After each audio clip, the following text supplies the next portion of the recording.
Depression বা উদ্বেগ কাটানোর ইসলাম সম্মত উপায় কি?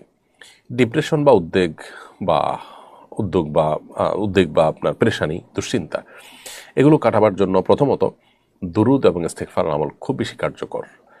কারণ বিভিন্ন হাদিসে বর্ণিত হয়েছে, নবী সাল্লাল্লাহু আলাইহি ওয়াসাল্লাম বলেছেন, মান লাজিমাল ইস্তেগফার, যে ব্যক্তি ইস্তেগফারকে আঁকড়ে ধরবে, সবসময় নিয়মিত করবে, তার সকল পেরেশানি থেকে বের হওয়ার জন্য আল্লাহ তাআলা উপায় বের করে দিবেন। আর সম্পর্কে, দুরূদ সম্পর্কে নবী সাল্লাল্লাহু আলাইহি ওয়াসাল্লাম বলেছেন যে ব্যক্তি একবার নবী সাল্লাল্লাহু আলাইহি ওয়াসাল্লাম দুরূদ প্রেরণ করে, আল্লাহ তাআলা তার প্রতি 10 বার রহমত নাযিল করেন। অন্য হাদিসে আছে যে দুরূদ পেশ এটা সকল পেরেশানি দুশ্চিন্তা দূরের কারণ। এর বাইরে বিশেষভাবে সর্বাবস্থা আল্লাহ জিকির আমরা করব, কারণ আল্লাহ বলেছেন, আল্লাহ বিযিকরিল্লাহি তাতমাইন্নুল কুলুব, আল্লাহর জিকির এটা মানুষের অন্তরকে প্রশান্ত করে দেয়।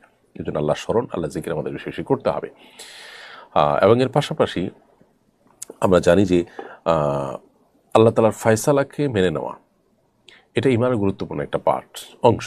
অতএব যে অবস্থা আছি, ইমানদার হাসি মুখে মেনে নিবে, কারণ দুনিয়ায় তার সব কিছু নয়, আসল কিছু সব আখিরাতে তার জন্য অপেক্ষা করছে। বিধায় দুনিয়ার জীবনের সকল কষ্টকে হাসি মুখে মেনে নেওয়ার মতো মানসিকতা ইমানদারের মধ্যে থাকাটা, এটা রেজাবিল কাজা বা আল্লাহর ফয়সালাকে মেনে নেওয়ার যে ইমানের গুরুত্বপূর্ণ পার্ট আছে তার অংশ, সেই জায়গাতে এটা আমাদের করতে হবে।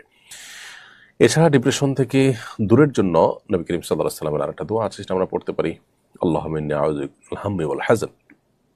আল্লাহ, আপনার কাছ থেকে দুশ্চিন্তা এবং পেরেশানি থেকে আমরা পানাহ চাই। ওয়াল আজজি ওয়াল কাসাল, অক্ষমতা থেকে এবং অলসতা থেকে আপনার কাছে পানাহ চাই।